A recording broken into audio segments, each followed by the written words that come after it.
Y'all, it's very rare that I can get on here and say that a series, it gave perfection. It's very rare, and I think I can say this for this one, y'all. Let's get right into it. Get it, don't be timid when you ain't it, love a bone, give along, need it.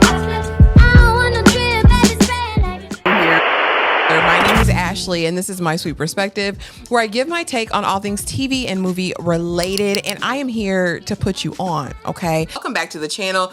We are back to talk Dexter Resurrection Season 1, y'all. Start to finish. We're going to talk about this finale and the events that led up to it, and I just want to say it was cooking with hot grease. It's very hard to come off of a show that critically and as far as the fans did extremely well. Dexter was iconic. It was the moment. It was all of those things, and did such an incredible job of just telling a compelling story and getting us wrapped into the characters. Now, they went and they brought back that other Dexter last summer, okay? Then in the first snow or whatever it was. Y'all know which one it is. I'll drop it in the description. But whichever one he was in the ice and the snow. It didn't land for me. I wasn't here for it. The prequel did amazing, but they canceled that. And so now when we were coming up on Dexter Resurrection, I didn't know how to feel or what it was. I thought the premise was going to be compelling. This collector of serial unalivers, I thought that was genius. But when I actually started watching, y'all, I was so pleasantly surprised. It's so good. It's its own entity, right? It's its own standalone show. But it just does such a great job of paying respect to the original property and embodying the spirit of the show. You know what I mean? And that's so hard to do. Even the chemistry with the new cast, the acting, like the script, it was so good. It was so well acted, y'all. So good. But you guys know, if you haven't checked out my earlier reviews, I did cover, I think, the first 4 or 5 episodes. Stopped because it wasn't getting no views, but I had to come back and wrap it up because it was just that good. So we know that everything that had happened up to this point, Dexter had been in a coma. Harrison had thought he had taken him out. Harrison moved to New York. He's working at a hotel, and he catches the body of a man who was a SA predator, right? And so Dexter shortly finds out because the body was in 9 pieces and it was found, and Harrison's being investigated. He makes quick work of cleaning up that mess, but when he does, he comes upon Blessing, a cabbie, and his family, or rideshare, I'll say, and finds out that there's someone with his name, Dark Passenger, who is taking out the rideshare drivers. And he kind of makes it his mission to, you know, get it back in blood because I'm Dexter and it's what I do. This guy, Red, he eventually takes out, but finds out that Red was being recruited by Leon Prater to be a part of this serial unaliver club that he had. So Dexter assumes his identity to become a part of this serial unaliver group where he can basically feed on these unalivers, right? He can kind of suss them out. People like me, people like Dexter, that he can kind of figure out and see what's going to happen. So as the season goes on, we see him make a connection with Blessing's family. We see undercurrents of Blessing's temper as well throughout this. I hope they explore that more if we get another season.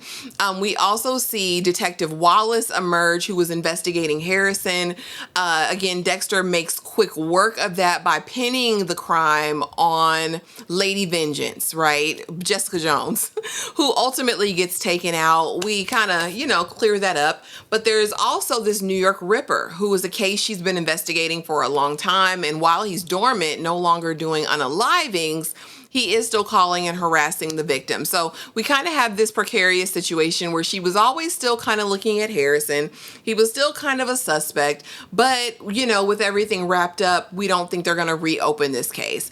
Harrison is really at this moment in time trying to figure out what's next in his life. Is he going to work at the hotel forever? Does he want to go to school? Does he want to follow in his dad's footsteps and become a cop? He meets a young girl that he's dealing with now, and they're just bumping uglies all the time. I don't trust her, y'all.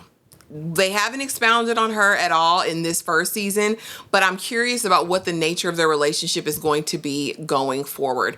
Dexter this season begins to move really sloppy. Ultimately, he takes out all but Rapunzel of the serial unalivers in this group. And finally, by the last episode, or excuse me, the penultimate episode, Prater finds out that Dexter is in fact the Bay Harbor Butcher. He has them down here. Angel Batista, who's been on a rampage, who I told y'all was going to get taken out, ultimately gets taken out. Dexter is supposed to chop him up, but Dexter can't do it because that's my friend, you know, a sociopath with friends, psychopath friends, okay? And so when that doesn't happen, Prater takes him out, which apparently was Prater's first kill. I must admit when I'm wrong, y'all. I can admit when I'm wrong. I can admit when I'm wrong. I thought Prater was the Ripper. I thought the extended crowbar was because of his height, and that's how he was unaliving people. But apparently Batista was his first kill. And so we know that this is the night of the gala. And so we have to leave Dexter in this room. He didn't do what I wanted him to do. You know, he should last for a couple days without food and water. If not, oh well, he's dead in there and it's fine. So they lock him in the vault. We know from the earlier episode that you have one time to get the code wrong for this vault. Well, Harrison, Batista leaves his phone. Dexter's able to call Harrison and have Harrison come. And, you know, Harrison was already kind of pre-scheduled for this party to possibly work if he wanted to. And so he comes, we get the code. Dexter's, you know, getting out. And we bump into, well, Charlie's whole thing. Dexter's found a file on Charlie, on all of the other unalivers, and he's packaging up his stuff to go. You know, long story short, we get Prater down there. We get to take out Prater. Prater holds Harrison hostage. It's the whole thing. But ultimately, Dexter does what Dexter gonna do. And Harrison always keeps, apparently, a syringe of that stuff in his pocket. So we take out Prater. And Prater went out bad to me. I thought Prater was going to have more moxie, more chutzpah, more juice at the end. But at the end of the day, he was really literally just a coward. But now Dexter has not only a new set of people to go after, right? Starting with Rapunzel, I think. But also he left Detective Wallace a clue. Now, is this clue and the fact that we have this extended crowbar with a hook on the end of it going to implicate the Bay Harbor Butcher? I don't know, but Dexter got his slides, got that thumbprint, got the files that he wants to pursue, and got out of there on the yacht. Now, what does this mean for the next season? I don't know, but when I tell you that I'm sad, ultimately sad. This was a great season. They wrapped it up just fine. I felt like there was a lull in the finale episode. Like I felt like we were down there kind of going back and forth too long. But other than that, you guys, this was a really, really season. I loved everything about it. Michael C. Hall deserves all his flowers.